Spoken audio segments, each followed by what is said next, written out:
You've just woken up, and the world around you is both familiar and strange. It's not quite the year 2025, but something about it feels distinctly modern. The air is crisp, the streets are busy with the hum of electric cars, and people move in and out of high-rise buildings that were once unimaginable. But as you look around, you start to notice something odd. It feels like George Washington, the first president of the United States, would be right at home here. Imagine for a moment that Washington's vision for America has come to life. In the 18th century, he had a dream of unity, of a strong, prosperous nation that could endure and thrive through the challenges of the ages.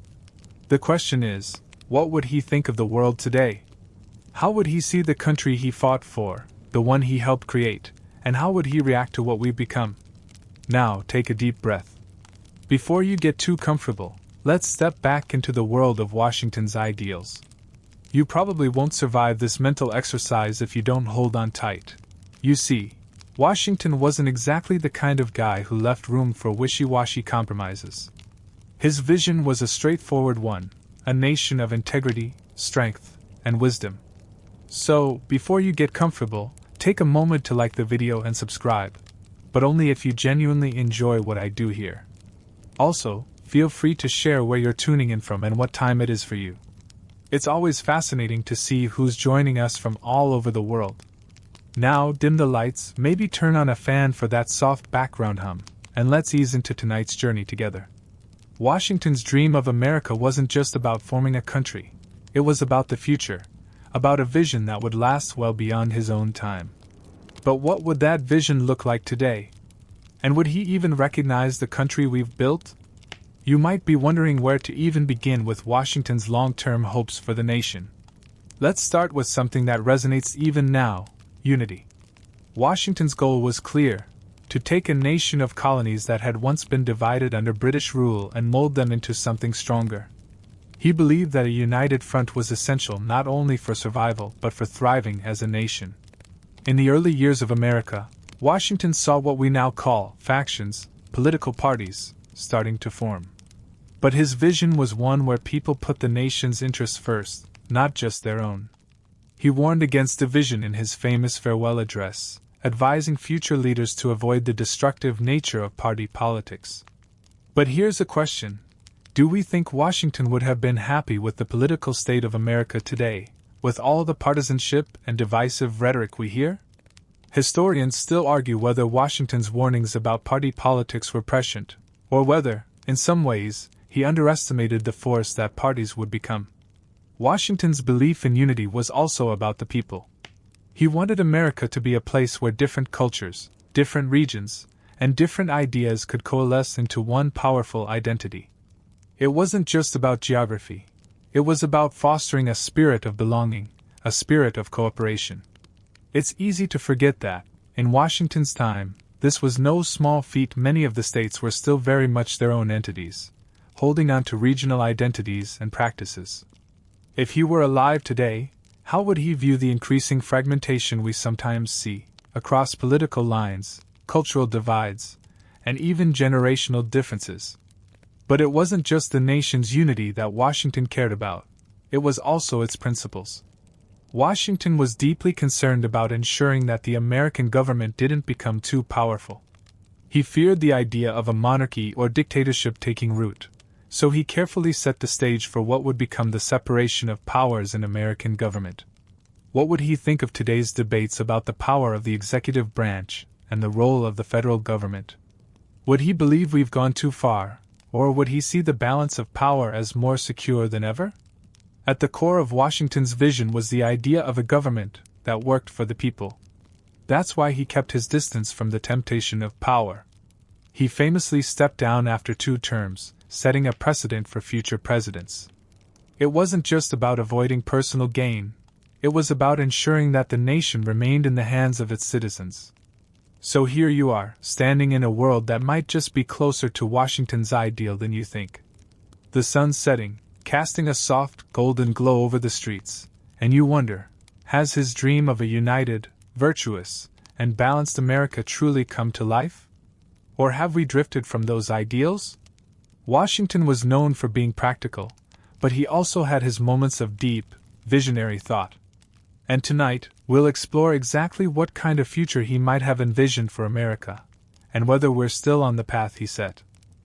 As you stroll through the city, Washington's idea of unity lingers in your mind. But there's something else to consider: the idea of education. Washington believed that for America to be successful, it would need an educated citizenry. The education of its people was one of his core visions for the future, and he saw it as vital to the nation's strength. But what did he really mean by education, and how does that vision stand up to our modern world? Washington was a man of practical knowledge. He didn't just want a nation that could read and write. He wanted a nation that understood the world around it. He recognized that knowledge wasn't just power, it was the foundation for an informed, active citizenry. He knew that a republic could only thrive when its people were engaged, knowledgeable, and capable of making sound decisions for the common good. So, in the early days of the republic, Washington advocated for the creation of public schools, believing that education should be accessible to all. He also recognized the need for higher education, so he supported the establishment of institutions like the University of Virginia, which Thomas Jefferson would later help create. Imagine Washington in the modern world, standing in a library or looking at the modern classroom. Do you think he'd be impressed by the strides we've made in education? Or would he find the way we teach, and perhaps the subjects we prioritize, lacking? Historians still debate whether Washington would approve of our modern education system, with its emphasis on standardized testing and vocational training over classical education. After all, he was a man who valued practical wisdom, not just academic achievement. He might have asked whether we're truly educating citizens capable of understanding the complexities of governing and leadership. While Washington's vision was undeniably forward-thinking, there are some interesting contradictions in his perspective. He supported education, but he wasn't exactly a fan of intellectuals meddling in government. He had a reputation for being suspicious of elitist academics who might impose their ideas on the nation. Yet he did understand the power of learning and the necessity of educating the next generation, especially those in positions of power. In Washington's time, the foundation of education was still being laid. But imagine his surprise if he could see today's world, where education is a global pursuit, spread through digital platforms, and accessible to millions. Would he marvel at the reach of information and the democratization of knowledge? Or would he be skeptical of how it's used, especially with the rise of misinformation? There's a fine line between enlightenment and the chaos of information overload, and Washington's belief in an educated populace would likely make him cautious about how we use the tools of modern education. Yet, at the heart of it all, Washington's vision was grounded in the idea that a republic could only succeed if its people were prepared to participate in it. He wouldn't have seen education as a mere luxury or a career choice. It was a civic duty. The more educated the citizens, the more they could contribute to the betterment of society. If Washington could witness our modern pursuit of knowledge, he'd likely have mixed feelings. On one hand, he'd be proud of how far we've come. But on the other hand, he'd probably question whether we're teaching the right things, or even whether we're teaching enough. As you continue on your walk, the idea of education weighs heavily on your mind. You start to think about the role education plays in shaping not just a nation, but an individual's potential. Could Washington have imagined a future where information is available at the touch of a button? Would he have thought it a blessing, or a curse? He likely would have seen education as the key to a strong, unified nation, but perhaps not in the way we envision it today. The world may have changed, but his vision for a knowledgeable, engaged citizenry seems timeless. As you walk through this world Washington envisioned, you start to think about the structure that holds it all together: government. Washington's vision was clear. He wanted a republic, a government that would be in the hands of the people, but one that wasn't too swayed by the whims of factions. He understood the necessity of a strong central government, but he also feared that too much power in one place could lead to tyranny. Washington's fear was real. His time during the Revolutionary War had shown him how fragile a fledgling country could be, and when he became president, he worked tirelessly to create a government that would prevent such chaos. He believed in balance. A government strong enough to lead but not so powerful that it would suppress the freedoms of its people. So, what did he want from government? A system where checks and balances worked in harmony, where power didn't concentrate in one person's hands, and where the law reigned supreme. Now, think about today. If George Washington were to witness the complexity of modern government, what would he see? Would he be shocked by the growth of federal power? Would he approve of the executive orders, the bureaucratic systems, and the influence of corporate lobbies on policy? Historians still argue about whether Washington would approve of the expansion of federal power, or if he would have preferred a much smaller government with fewer interventions in daily life. The truth is, Washington never really had a chance to see how his ideals would play out in the long term, and in our modern context, that vision is constantly being tested. Washington believed in the importance of a government that served the people, not the other way around. It's easy to see this in his resistance to monarchy and aristocracy. He was very much against the idea of a king, which is why he was so determined to set an example by stepping down after 2 terms. This voluntary relinquishing of power was a bold statement, a statement that reverberates through American history. Can you imagine any modern president voluntarily stepping down after 2 terms today? It's a tradition that's still honored, but Washington's foresight made it possible. He didn't just want a good government. He wanted a government that was sustainable, one that would endure well beyond his time. But Washington's fear of too much power wasn't just about the executive branch, it extended to the legislative and judicial branches as well. He wanted each branch of government to maintain its integrity and avoid overreach. This idea of separation of powers still stands today, a hallmark of the U.S. Constitution. As you walk through this modern world, you might wonder, are we still following Washington's advice to avoid the concentration of power, or have we drifted too far?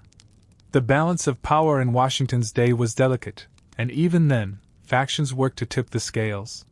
He couldn't have predicted the rise of political parties, nor the way these parties have grown to shape the country's policies. Yet, his desire for a balanced system of government, one that wasn't too authoritarian, remains one of his greatest legacies. In the current political landscape, it seems like the idea of unity that Washington fought for is at times difficult to achieve. Would he still believe that balance could be maintained in a time when partisanship runs deep? His deep skepticism of factions suggests he might not have much faith in today's political dynamics. As the nation continues to grapple with debates over the role of government, Washington's vision remains a guiding light, even as we navigate complex modern challenges. His desire for a government that was accountable to the people, yet free from the grip of power-hungry elites, is a vision we're still trying to live up to. You pause for a moment, reflecting on how Washington's early concerns about government, about its size, its power, and its accountability, are just as relevant today. In this world where the machinery of government is massive and intricate, it's easy to forget Washington's cautionary tale. But the story of his vision, his fight for balance, and his careful design of the nation's governing structures still resonate. Perhaps, in this fast-moving world, his message is more important than ever. We must always be vigilant to ensure that the government serves the people and not the other way around. As you continue down the street, the buildings around you are a testament to another element of Washington's vision: industry and innovation.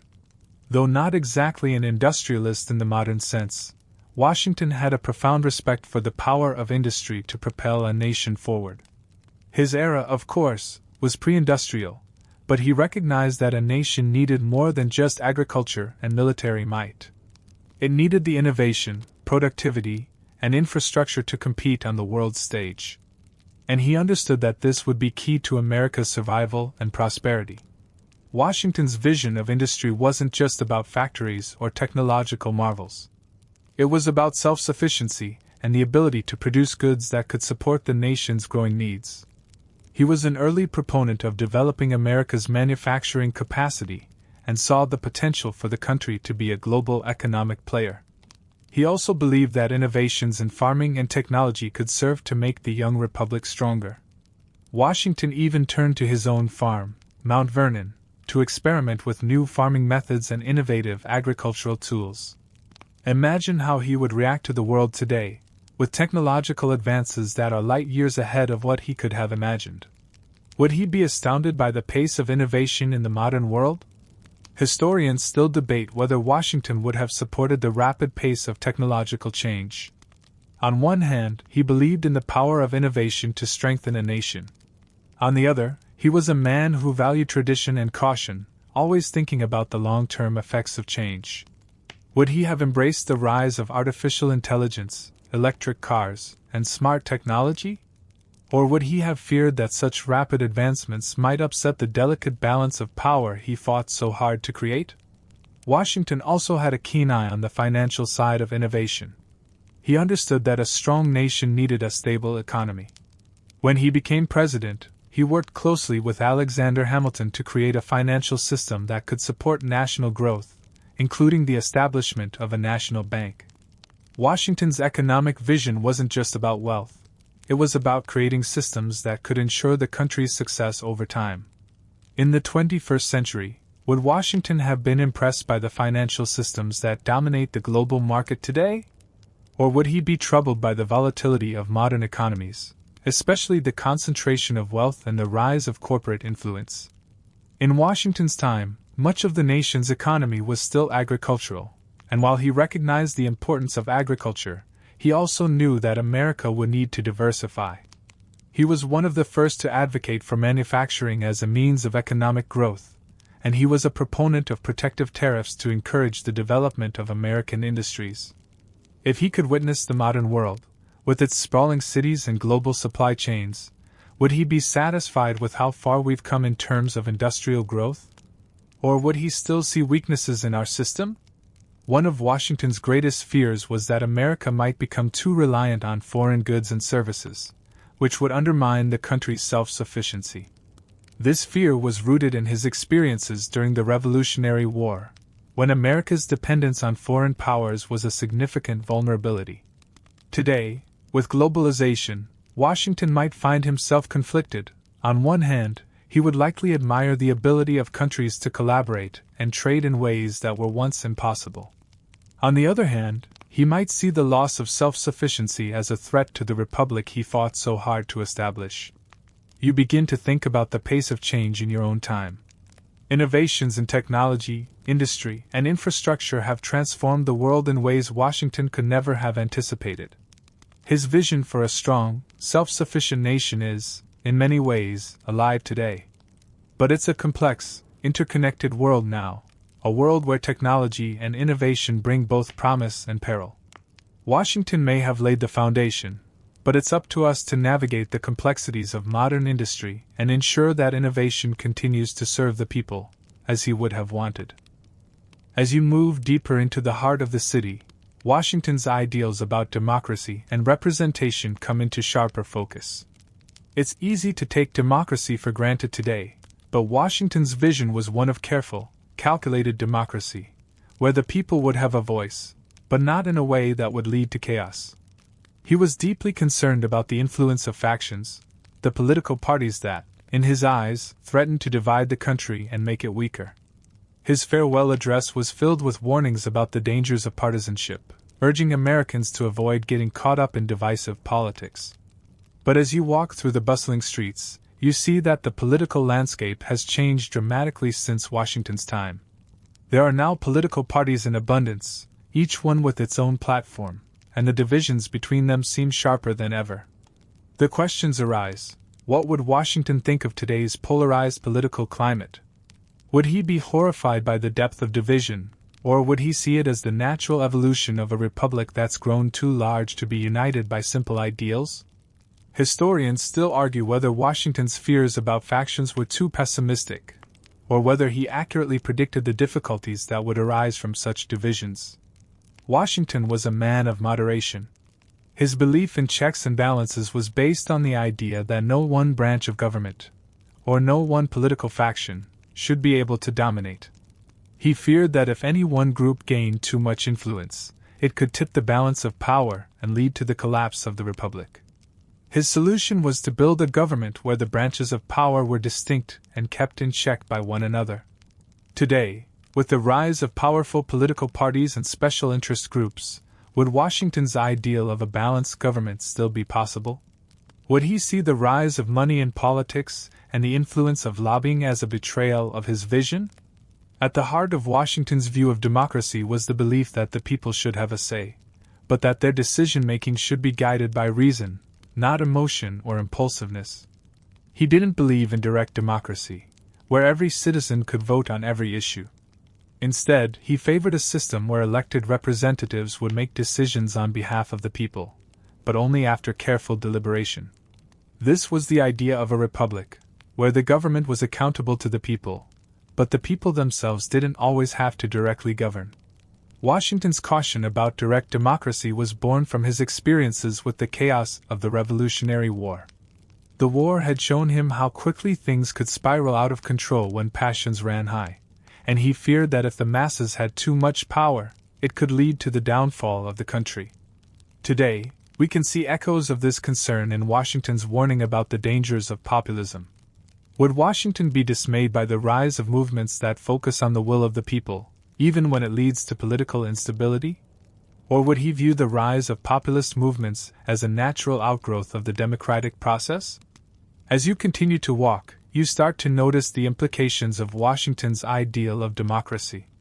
What would it look like in the modern world, where political polarization often leads to gridlock and frustration? Would Washington still believe in the ability of a republic to function effectively, or would he argue that the nation's size and diversity have made it ungovernable? Washington's vision of a more balanced democracy would likely find itself at odds with the current state of American politics. He was a leader who sought unity above all, and he believed that the pursuit of a common good was more important than political victory. He would probably be disappointed by the constant bickering between political parties and the way that governing has become more about winning than about the well-being of the nation. But at the same time, Washington's ideal of a balanced, reasoned government still lives on in the structure he helped create. The Constitution, the separation of powers, and the system of checks and balances are all products of Washington's vision. While modern politics may seem chaotic and fractured, his belief in a government that serves the people is still, at its core, an ideal that holds true today. As you reflect on his vision, you start to realize that the republic he helped establish was never meant to be perfect. It was meant to be a process, one that would evolve with time but always maintain the foundational principles of democracy. As you make your way through the heart of the city, the bustling crowds remind you of Washington's deep fears about foreign entanglements. In his farewell address, he urged the nation to avoid alliances that could drag the United States into unnecessary wars. Washington's wariness toward foreign affairs was grounded in the belief that a young nation like America needed to focus on its own growth and stability before involving itself in the complex, often dangerous politics of other nations. He feared that getting too involved in European conflicts could weaken America, both militarily and economically. But as you observe the modern world, it's clear that the United States is anything but isolated. Today, America plays a leading role in global politics, and the idea of staying neutral or detached from the world's conflicts seems almost laughable. Washington's policy of neutrality, which he so fervently advocated for, would probably seem out of place in the world today. Would he be disillusioned by America's global footprint, or would he see it as a natural progression for a country that once had to fight for its place on the world stage? Historians still debate whether Washington's policy of non-intervention was truly the wisest approach, especially in the face of modern threats that transcend borders. Could a policy of neutrality have worked in a world so interconnected and globalized? Or would Washington have seen it as an unrealistic dream? Washington, as a general and a leader during the Revolutionary War, understood the harsh realities of war. He knew the toll it could take on a nation, and that was one of the reasons he sought to avoid entanglements that could lead to conflict. He believed in the power of diplomacy but was deeply cautious about alliances that might entangle the country in unnecessary foreign wars. Yet, today, the United States finds itself in a complex web of alliances and commitments that Washington could have never anticipated. Would he see these alliances as a source of strength, or as dangerous traps that could lead to America's downfall? Washington's caution also stemmed from his understanding of human nature and the nature of governments. He was aware that nations, just like individuals, could be driven by ambition, greed, and pride. He feared that if the United States became too involved in the affairs of other nations, it would risk losing its own moral compass and national integrity. This concern is still relevant today. As the world becomes more interconnected, and as global power dynamics shift, Washington's fear of foreign entanglements resonates. It's easy to see how America's military presence around the world might concern someone like Washington, who was deeply protective of the nation's sovereignty and independence. Would he see this global dominance as a sign of American strength, or a dangerous overreach? But it wasn't just the risks of war that Washington feared. He also worried about the moral and political implications of getting involved in other nations' conflicts. Washington believed that America's role in the world should be one of moral leadership, not imperial conquest. He feared that if the United States became too entangled in the politics of other nations, it might lose its commitment to the ideals of liberty and freedom that had defined the American Revolution. Would Washington be disheartened by the way the United States has used its power, sometimes in ways that contradict its foundational values? Or would he see this as the inevitable cost of maintaining global influence? You reflect on the complexities of America's role in the world today. Washington's idea of neutrality might have worked in his time, but it seems increasingly difficult to imagine a modern world where America could avoid getting involved in global politics. Still, his cautionary words about the dangers of foreign entanglements remind you of the importance of maintaining a moral compass and a careful balance when engaging with the world. Washington's vision was one of self-preservation, where the United States could grow and thrive without compromising its values. Today, as America faces new challenges in an ever-changing world, Washington's warning about foreign entanglements feels like a timeless lesson. As you continue your walk, you realize that Washington's fears about foreign entanglements weren't just about avoiding wars. They were about preserving the integrity and sovereignty of the nation. He wanted America to be strong, but not through the strength of military power alone. He envisioned a country that could lead by example, a beacon of liberty in a world often dominated by power struggles. His hope was that America could maintain its ideals while avoiding the temptations of imperialism and foreign intervention. In this modern world, where the lines between foreign and domestic issues often blur, his words continue to serve as a reminder of the delicate balance between power and principle. As you wander through the city, Washington's thoughts on government and leadership are never far from your mind. His legacy as the first president of the United States is defined by more than just the policies he enacted. It's his leadership style that truly set the tone for the nation. Washington's leadership was marked by a deep sense of duty, humility, and an unwavering commitment to the Republic. It's this leadership that still serves as a model today, and as you observe the world around you, you begin to realize the weight of Washington's example. Washington's style of leadership was fundamentally different from what we see today. He wasn't a king, though many admired him as one. Instead, he was a man deeply aware of the dangers of centralized power. Despite his immense influence, Washington was always cautious about wielding too much authority. He viewed the presidency not as a position of unchecked power but as one of service, a role that required temperance, restraint, and a deep respect for the limits of presidential power. As you look around at modern leaders, it's hard not to compare them to Washington's ideal of leadership. Would he be impressed by today's political leaders, or would he feel disillusioned by their often self-serving and divisive behavior? Historians still debate whether Washington's model of leadership, marked by quiet dignity and measured action, could even exist in today's political environment, which often prizes showmanship and forceful rhetoric over thoughtful, deliberate decision-making. One of the most striking aspects of Washington's leadership was his willingness to step down from power. After 2 terms as president, he voluntarily relinquished the office, setting a precedent that would shape American democracy for centuries to come. His decision to leave office, despite his popularity and influence, was a bold declaration that the nation was more important than any one individual. In Washington's mind, the Republic was stronger when its leaders remembered that they were not above the law, and that the peaceful transition of power was crucial for the survival of democracy.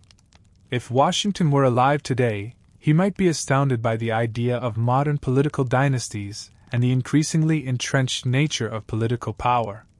Would he be surprised by the way many political leaders seem to hold on to power indefinitely? Or would he be disheartened by the rise of political figures who treat the office as a vehicle for personal gain rather than public service? Washington's decision to retire after 2 terms was more than just a personal choice. It was a statement about the nature of leadership. He believed that no one person should hold power for too long, and that true leadership came not from authority, but from service to others. Another key aspect of Washington's leadership was his ability to unite people from diverse backgrounds and viewpoints. As the first president of the United States, he had the difficult task of holding a fledgling nation together, a nation comprised of individuals who were still figuring out what it meant to be American. Washington's leadership was guided by his belief in unity, and his desire to find common ground among people who often had starkly different interests. He was able to transcend political factions, not because he was universally loved, he wasn't, but because he prioritized the well-being of the nation above his own personal interests. Washington's ability to lead with both strength and humility is a quality that is often lacking in modern politics. Today, we often see leaders who are more focused on maintaining their personal brand or furthering their political careers than on serving the people. Washington's leadership style, based on service, restraint, and unity, feels almost anachronistic in today's fast-paced political environment. Yet, as you reflect on the modern world, you can't help but feel that the qualities Washington embodied, humility, respect for power, and an unwavering commitment to the Republic, are qualities we could use more of today. His leadership also exemplified the importance of moral clarity.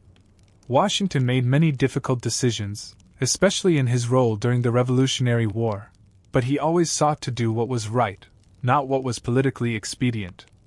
This moral clarity was something that guided him throughout his presidency and beyond. Would he recognize the same level of moral clarity in today's political leaders? The question remains, could Washington's brand of leadership survive in a world where public opinion and political expediency often overshadow principles? As you continue your walk, Washington's legacy as a leader feels as present as ever. His commitment to the Republic, his belief in the importance of service over power, and his ability to lead with both strength and humility still serve as a beacon for modern leaders. While the world has changed drastically since Washington's time, his ideals of leadership remain relevant, perhaps now more than ever.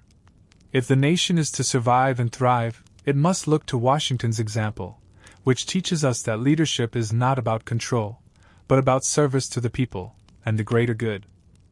As the day turns into evening, you reflect on another cornerstone of Washington's vision, his personal values of hard work, discipline, and virtue. These were not mere ideals to him. They were practical necessities for both the success of the nation and the integrity of its citizens. Washington believed that for a republic to thrive, its people needed to embrace certain values like honesty, hard work, and moral rectitude. He believed that a virtuous citizenry was essential for a stable and prosperous nation. But Washington's own life was a testament to these values. He worked tirelessly throughout his career, whether in his military service or as president, driven by a sense of duty and a belief in the importance of personal integrity. He didn't just expect others to embody these virtues, he lived them himself. His work ethic was legendary, and he saw it as part of his duty to set an example for others. He understood that leadership was not just about making decisions but also about showing others the right way to live through his actions. As you look around the modern world, you can't help but think about how Washington's emphasis on hard work and virtue compares to today's values. Is the modern world as committed to these ideals as Washington was? In a time where quick success, instant gratification, and celebrity culture often seem to take precedence over traditional values, Washington's insistence on discipline and moral integrity stands in stark contrast. Would he be pleased with how these values have evolved, or would he be concerned about the decline of work ethic and virtue in public life? Historians still debate whether Washington's rigid code of virtue was something that could ever be fully replicated in a society that values individualism and material success over collective good. At Mount Vernon, Washington made it a point to live by the same standards he expected of others. He was known for his meticulous attention to detail, whether in his work on his farm, his military planning, or his political leadership. His life was built on structure, discipline, and hard work. He believed that if people were to be good citizens, they needed to be disciplined in their personal lives, as well as in their work. Washington's personal commitment to these values was reflected in everything he did. He didn't just preach hard work, he demonstrated it. But it's not just Washington's work ethic that stands out, it's his sense of duty. He saw public service not as a privilege, but as a responsibility. Washington didn't seek power for personal gain.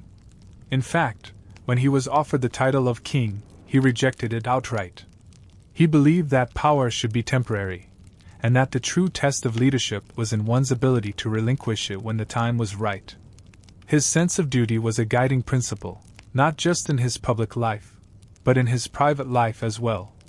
Everything he did, from his military service to his presidency, was driven by a deep commitment to the idea of service to others.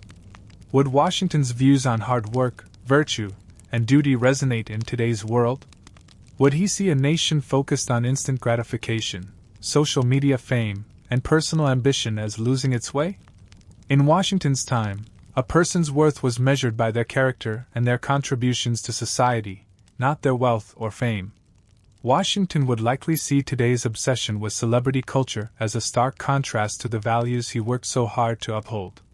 The question remains, do we still honor those values? Or have they been overshadowed by a more self-serving culture? As you consider Washington's emphasis on virtue, you start to think about the current state of American society. Have we become too focused on success for its own sake, at the expense of integrity and hard work? Washington's idea of success wasn't about material wealth, it was about contributing to the greater good. His vision for America was one where the people would live virtuous lives and work hard to build a nation of strength, unity, and respect.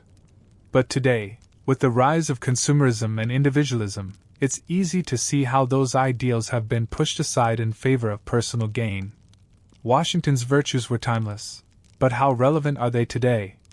It's a question we must all ask ourselves as we navigate our lives in this modern world.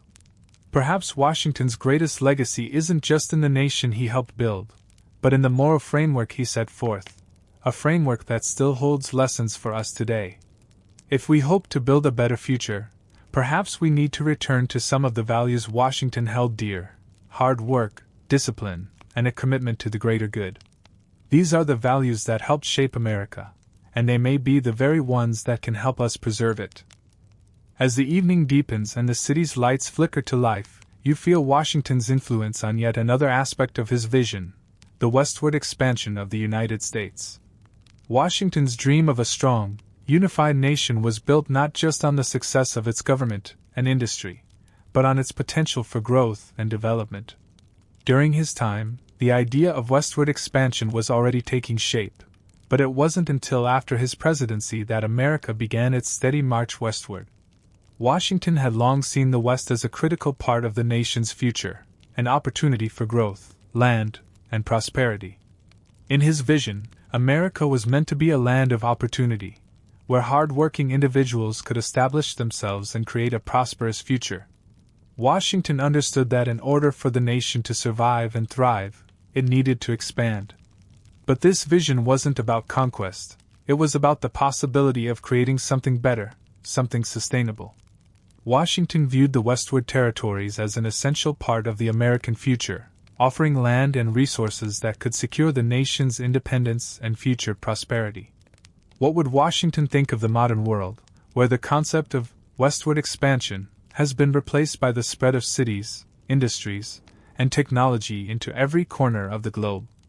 Would he be satisfied with the success and growth of the United States, or would he be disheartened by the environmental costs and social consequences of such rapid expansion?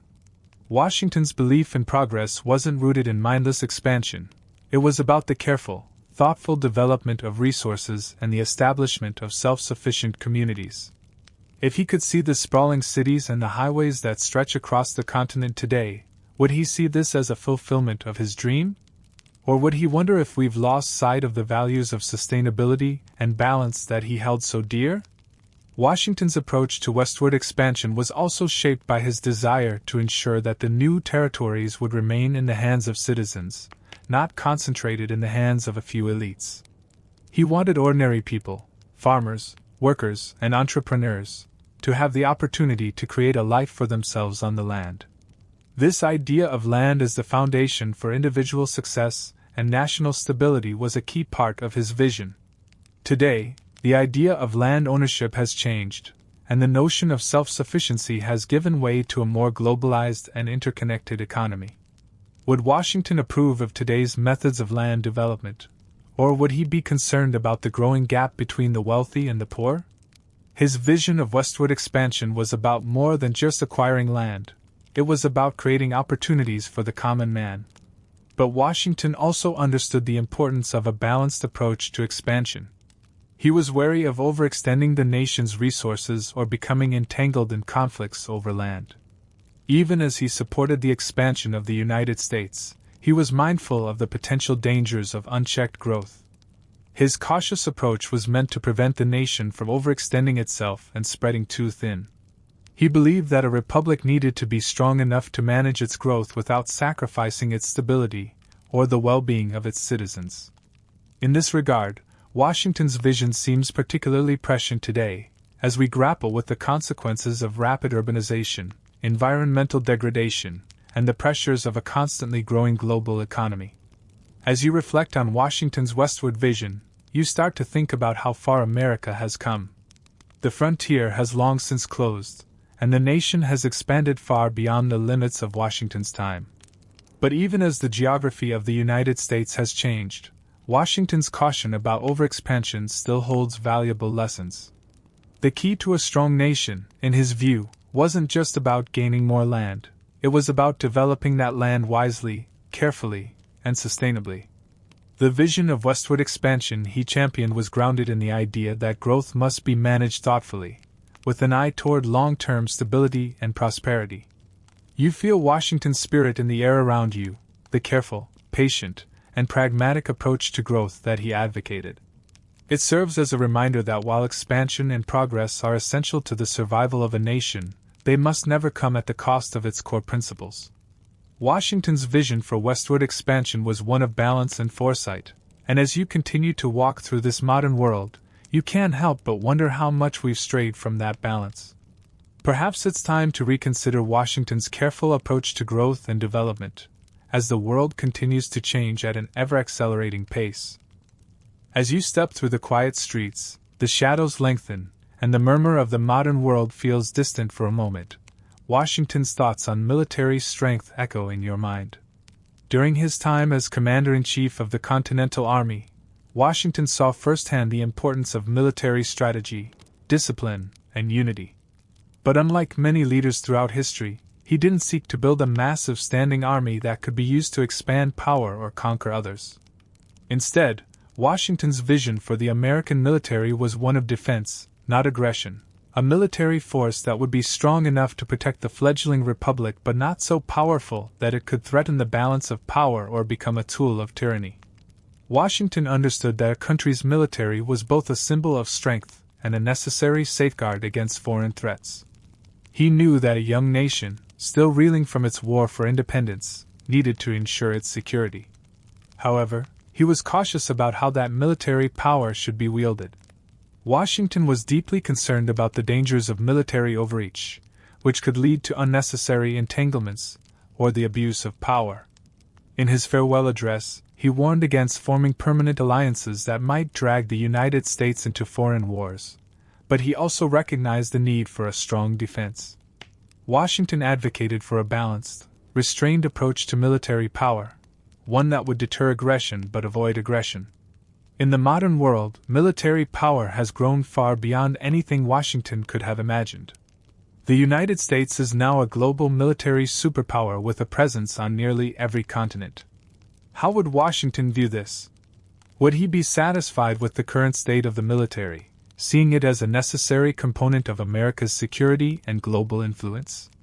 Or would he be alarmed by the sheer scale of America's military might, wondering whether such power is being used wisely and in alignment with his vision of a republic governed by moral principles rather than the temptations of unchecked strength. Historians still debate whether Washington's caution about military power was overly conservative, or whether it was a realistic strategy for a republic that had just won its independence and needed to consolidate its resources. Despite his military experience, Washington was no advocate for perpetual war. In fact, he feared that a powerful standing army could lead to the erosion of liberty. He recognized that the presence of a strong military force could easily turn from a national defense into a tool for the government to impose its will on the people. This is why he was adamant about maintaining a small standing army, relying more on state militias for defense.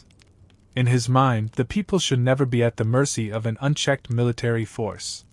Washington's military strategy was based on the belief that defense should always come first, but it should be balanced with the principles of liberty and restraint. As you ponder the role of the modern military, Washington's words about the dangers of an overly powerful army take on new weight. Today, the United States spends more on defense than any other nation, with military operations spanning the globe. Washington's vision, which prioritized defense over offense and kept the military under tight control, seems like a distant memory in a world where military interventions are common and where global security relies heavily on military might. Would Washington be horrified by the way military power is used today, often far from American shores, or would he accept it as an unavoidable consequence of America's place in the world? What would Washington think of the balance between military spending and domestic needs in modern America? During his presidency, the question of how to balance defense spending with domestic priorities was an issue that preoccupied Washington, who wanted to ensure that the Republic's resources were used wisely. Today, with the ongoing debates over military budgets and the trade-offs between defense spending and social programs, Washington's caution about military power seems more relevant than ever. Would he endorse the massive defense budgets, or would he caution against the long-term effects of over-reliance on military power to shape America's role in the world? Washington's vision of military strength was about deterrence, not dominance. His goal was never to build an empire, it was to secure the Republic and its values. The military, in Washington's eyes, was meant to protect, not to conquer. As you walk through the streets, it's clear that Washington's belief in military restraint has never fully materialized in the way the world operates today. While the United States continues to face threats, both foreign and domestic, the question of how much military power should influence the course of the nation remains a contentious issue. Washington's vision of a defensive military, one that was constantly vigilant but never overbearing, still offers a valuable perspective for thinking about America's military future. As the city settles into a quieter rhythm, your thoughts turn to Washington's views on slavery, a complicated and contentious aspect of his legacy. While Washington was born into a system that relied on slavery, he began to question the institution as he grew older. His evolving stance on slavery, particularly in his final years, reflects the moral and political tensions of the time. Washington's personal relationship with slavery was complex, as he both benefited from and was deeply troubled by the institution. During his presidency, Washington held enslaved people at Mount Vernon, but as he aged and witnessed the changing attitudes towards slavery, he began to reassess its place in the new republic. He is often remembered for being one of the first founding fathers to make the decision to free his enslaved individuals upon his death, a move that was both progressive for its time and revealing of his internal struggle with the system. Yet, it wasn't until after his death that his will, which granted freedom to his enslaved workers, was fully realized. His actions in this regard, while significant, were delayed, and historians still debate whether he could have done more during his life to challenge the institution of slavery. Washington's gradual shift away from supporting slavery raises an important question. Would he have fully embraced the abolitionist movement had he lived longer?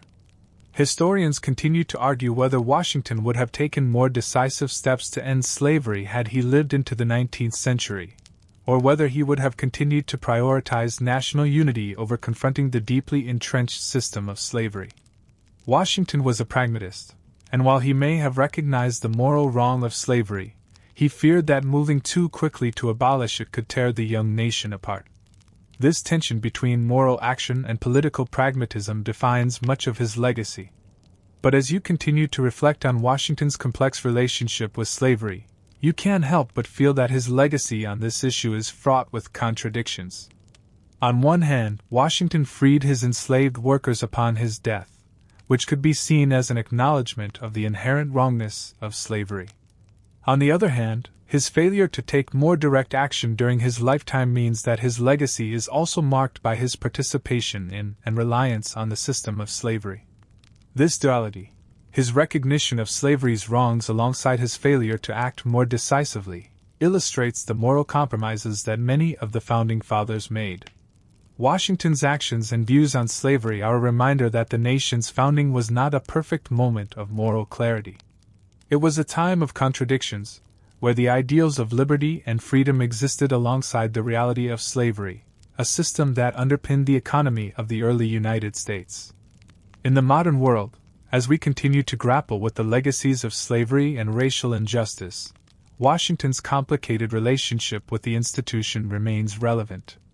It raises important questions about how we understand historical figures, whether we judge them by the ideals they espoused or by the actions they took, and whether we can reconcile the contradictions within their legacies. Would Washington, if he were alive today, feel pride in the progress the nation has made in addressing racial injustice, or would he be disheartened by how long it has taken to truly confront the legacy of slavery?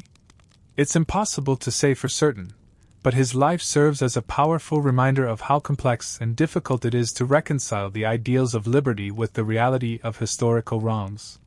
Washington's legacy on slavery is a reminder that progress is often slow, messy, and imperfect, but also that the recognition of moral wrongs can begin to shift the course of history, even if the full reckoning takes time. As you walk through the quiet streets, Washington's struggle with the issue of slavery serves as a cautionary tale about the challenges of confronting deeply embedded systems of injustice. His story reminds us that moral progress is often incremental, and that it is up to each generation to continue the work of dismantling the structures that perpetuate inequality. Washington's failure to fully embrace abolition during his life doesn't erase the moral value of his decision to free his enslaved workers upon his death, but it does remind us that even the most revered figures are not immune to the imperfections of their time. The evening air feels cooler as you continue walking, and with it comes a shift in your thoughts, this time toward Washington's health and his personal approach to wellness. A man of strict habits, Washington placed great emphasis on physical health, viewing it not just as a personal necessity but as a duty to the nation. His physical discipline, which included early morning rides and regular exercise, was integral to his identity as a leader. He understood that in order to serve his country, he needed to maintain his own vitality, to be a model of strength and endurance for others to follow. But despite his disciplined routine, Washington's health was far from perfect. In fact, he had frequent bouts of illness, particularly in his later years, as his life became increasingly burdened by the weight of leadership and the strain of public service. Washington suffered from a range of health problems throughout his life, including severe infections, respiratory issues, and a variety of other ailments that he often treated with the medical knowledge of the time, which was rudimentary by modern standards. Washington was also no stranger to pain.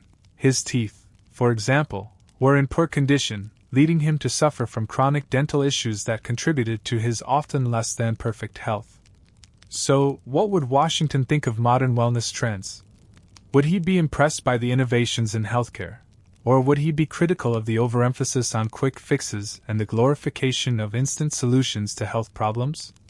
Washington's approach to health was grounded in a belief that discipline and self-care were the keys to physical well-being. He would likely have appreciated the modern focus on fitness and longevity but might have questioned the emphasis on transient wellness trends that promise instant results without long-term dedication. Washington's personal wellness practices were more than just about staying physically fit. They were a reflection of his commitment to his duties. He believed that in order to be a successful leader, one needed to be in peak physical form. This dedication to health was also tied to his personal philosophy of virtue, which extended beyond moral character and into how one took care of their body. To Washington, good health was a reflection of strong character, something that was as essential to public leadership as intellect or wisdom.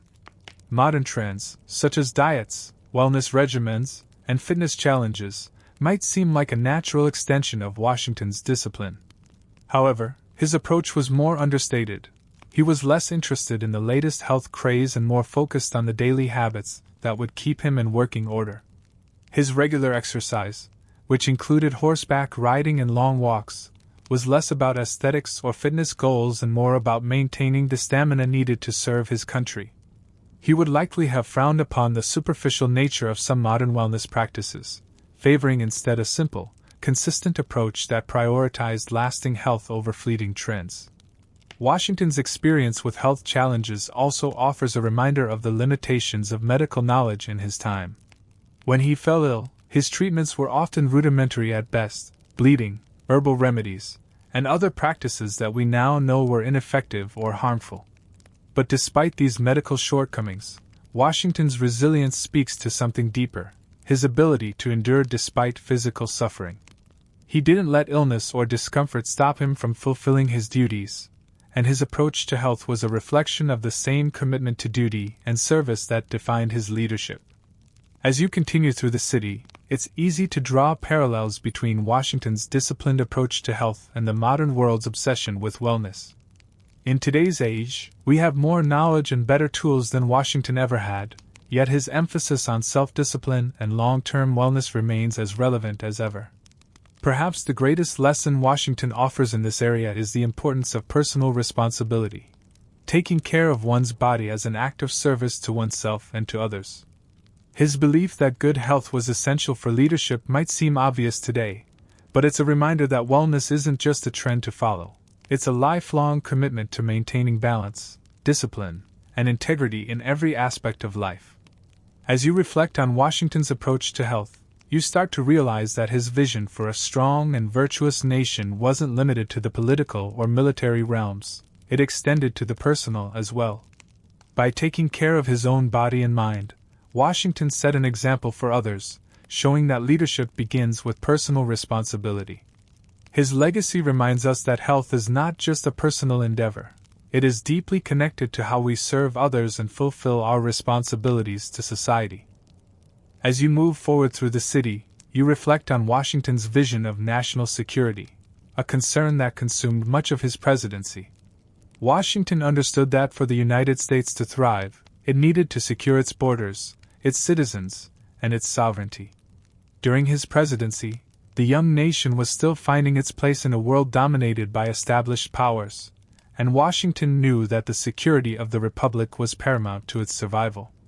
His vision for national security was not just about military strength, but about the creation of a balanced, stable nation that could withstand internal and external pressures. One of Washington's main concerns was ensuring that the United States didn't become entangled in the conflicts of Europe. He believed that foreign alliances could lead to unnecessary wars and destabilize the fragile republic. His warning against foreign entanglements in his farewell address remains one of his most enduring legacies. But Washington's vision of security also encompassed a strong national defense, and he worked to ensure that the United States had the military capabilities to defend itself if necessary. He recognized the importance of a well-trained militia and an organized military structure that could serve the needs of the country in times of crisis. Today, Washington's ideas about national security may seem distant, but they still provide important lessons. In the modern world, national security has become a complex issue, encompassing everything from military defense to cybersecurity, intelligence, and even public health. While Washington could not have foreseen the rise of terrorism, cyber attacks, or global pandemics, his emphasis on safeguarding the nation's sovereignty and ensuring its self-sufficiency remains relevant. Would Washington be content with the state of modern national security, or would he be concerned by the way new threats have forced the United States to expand its security measures to unprecedented levels? Washington's perspective on security was deeply intertwined with his desire for national unity. He understood that a fragmented, divided country would be vulnerable to internal strife and external threats. For him, maintaining a cohesive, united nation was as important to national security as a well-equipped military. His belief in the strength of the Union was one of his guiding principles, and he worked tirelessly to create a sense of shared purpose among the disparate states. Today, as the United States faces political polarization and growing divisions within the country, Washington's vision of unity feels particularly poignant. Would he be disheartened by the increasing partisanship and the challenges to national unity? Or would he see these divisions as a natural part of democracy, a challenge that the nation could overcome through strong leadership and a renewed sense of purpose? Washington's commitment to national security also extended to the issue of the economy. He understood that a strong, stable economy was critical to the nation's ability to defend itself. A country that could not support its own financial needs would be vulnerable to external manipulation and threats. As president, Washington worked with Alexander Hamilton to establish a sound financial system, including the creation of the National Bank, which would help to stabilize the U.S. economy. Washington's economic policies were designed to ensure that the nation could stand on its own, without relying on foreign nations for financial or military support. Today, the financial security of nations remains a key component of overall national security, with economic stability and military power often intertwined. But Washington's ideas about security also went beyond military and economic concerns. They were about fostering a sense of trust and shared responsibility among the people. He believed that a nation's security depended not just on its defenses, but on the character and unity of its citizens. In Washington's eyes, national security was a reflection of the health of the nation itself. The more cohesive and virtuous the people, the stronger and more secure the nation would be. Today, as we grapple with new challenges, from cyber threats to international instability, it's worth considering Washington's broader definition of security, one that includes the moral integrity and unity of the people as a key part of the equation. As you continue to reflect on Washington's vision of national security, it becomes clear that his ideas were both forward-thinking and remarkably adaptable. He understood that a nation could not simply rely on military power alone. It needed to be secure economically, socially, and morally. Washington's emphasis on national unity, economic strength, and military readiness laid the groundwork for the United States' ability to endure and thrive. And while the nature of security has changed over the centuries, the principles Washington laid out remain just as vital to the nation's future. As night deepens and the city lights twinkle softly, Washington's legacy as a global figure becomes more apparent. Beyond his immediate impact on the United States, Washington also set a standard for what it meant to be a leader on the world stage. Though he was cautious about foreign entanglements and sought to avoid unnecessary wars, his leadership and the example he set for American governance shaped the way the United States would engage with the world for centuries to come. Washington's belief in American exceptionalism was tempered by his understanding that the United States should not seek to dominate the world but rather lead through example and the strength of its own ideals. Washington's vision for America's role in the world was one of moral leadership, a belief that the United States should be a shining example of liberty, democracy, and self-governance for the rest of the world to follow. This vision was born out of the American Revolution, which Washington believed was not just a struggle for independence but a fight for universal principles. Washington hoped that the success of the United States would inspire other nations to pursue freedom and self-determination. However, he was deeply skeptical of American involvement in international power struggles, believing that the nation's role was to offer a beacon of hope rather than to wield influence through military might or imperial ambitions. In this context, Washington's vision of global leadership can be seen as one rooted in humility rather than ambition. He didn't seek to impose American ideals on others, but instead hoped that the example of the United States could serve as a model for how a nation founded on liberty could flourish.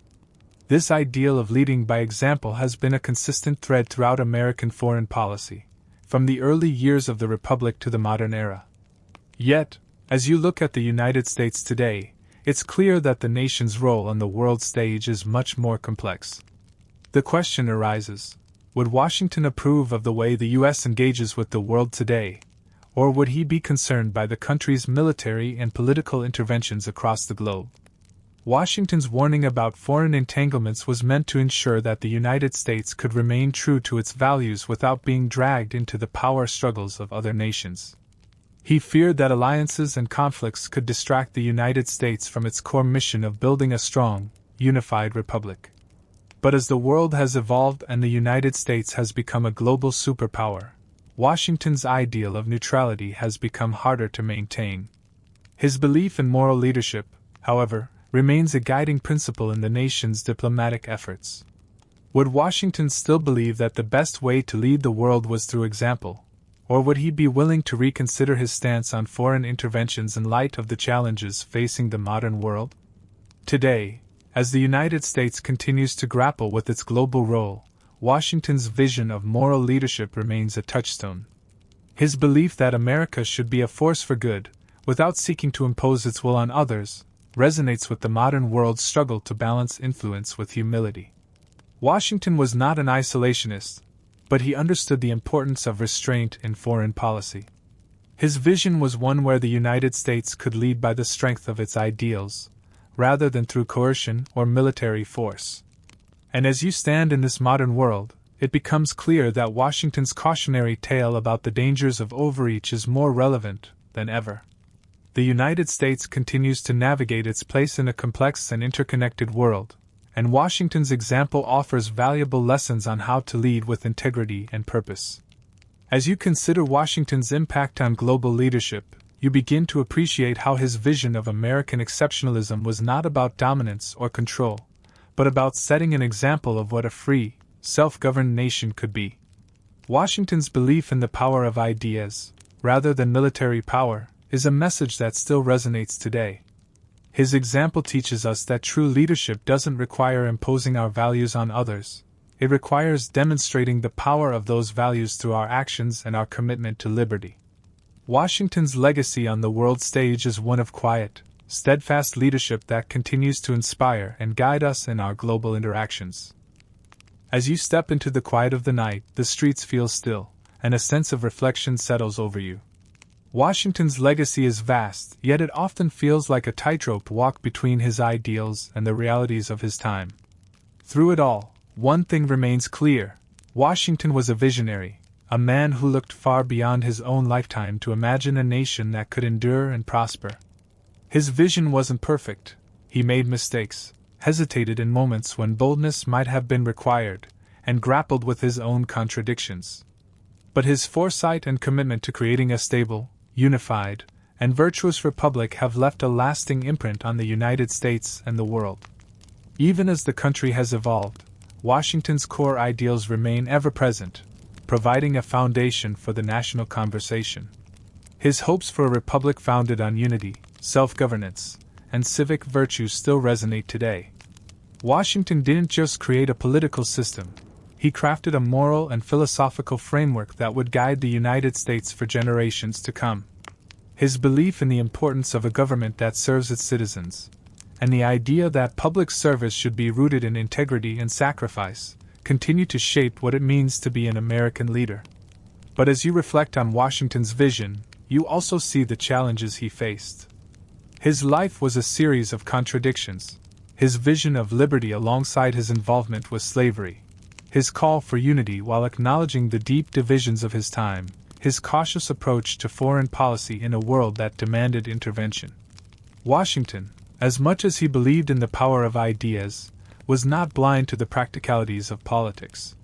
His efforts were not perfect, but they were aimed at achieving something greater than any one individual's ambition: a lasting, functioning republic that could stand the test of time. Today, Washington's story offers lessons that are not always easy to absorb. His call for unity reminds us that division can be dangerous, but it also acknowledges that difference is an inevitable part of a dynamic democracy. His vision for national security offers a balance of defense without overreach, but it also urges us to consider how we use our strength in the modern world. Washington's commitment to virtue and service serves as a reminder that leadership is about more than power. It's about responsibility and the willingness to set aside personal gain for the greater good. As the night continues to deepen, you realize that Washington's legacy is not something to be idolized in a way that ignores his flaws, but rather something to be understood and interpreted in the context of the world we live in. His example offers a roadmap for how to navigate the complexities of leadership, governance, and personal responsibility in a world that's always changing. There's no simple answer to the questions his life and leadership raise, but perhaps that's part of the message. Leadership, like Washington's, is about navigating contradictions, staying true to your principles, and always striving to create something better than you found. The final reflection comes softly, almost like a whisper in the stillness of the night. Washington's life was not just about setting a course for the nation's future, but about setting an example for how to live with purpose, integrity, and vision. His legacy isn't a static monument, it's a living, evolving set of ideals that challenge us to think about our own roles in shaping the future. Just as Washington navigated his own complex era, so too must we navigate our own, drawing inspiration from his commitment to democracy, unity, and the ideals of liberty that remain as relevant now as they were in his time. Now dim the lights, feel the soft hum of the world around you, and let the quiet settle. Let Washington's example sink in, his foresight, his struggles, his triumphs, and his lessons. For it is in understanding the complexities of the past that we may find the clarity to guide our own future. May you rest now, with the inspiration of a nation's first visionary guiding you toward tomorrow.